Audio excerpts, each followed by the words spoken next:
Welcome back to my Colorado Mountain Garden. And today I'm going to actually take some of the onions out of the cells. These are my Spanish whites, and put them into a little bit bigger container. Um, I had this one lying around. It's about, inside diameter is about 5 inches across and 12 inches wide.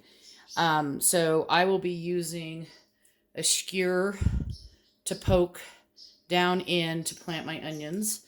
And after I get a few planted, I'll come back and I'll show you that process. But what I wanted to show you also is I already pulled out one cell, and I'm going to try and clean off as much of the soil as I can. And then I'm going to set these, I'm going to give them a little bit of a haircut before I plant them. And then I'm going to set them in a dish with some water until I get them all planted, because I don't want them to dry out. So I'll be back in just a minute and show you what it all looks like. Okay, I'm back, and what I did is I broke everything up and cleaned off as much soil as I could. Then I soaked the onions. Now that one cell has 32 onions. This is going to be the 33rd onion. And you can see they're real small right now, and I did cut the tops. And all I do, I hope you can see this, is I try and get those roots down in there, but you don't want to plant them super deep, because basically where that white is starting, that's where the root ball is. So then I'm just, let me get the roots down in there.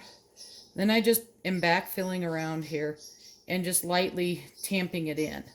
And then I'm going to water this really well. It's already pretty wet, but I'll spray it.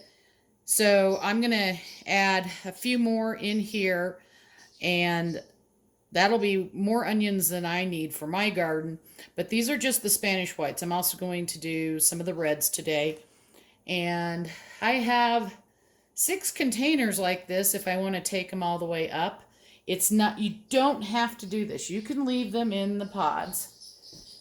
But what I'm trying to do, because we're in the mountains, is give them more space so that they're a lot thicker when they go into my greenhouse, and then I have a outdoor raised bed that they'll go into.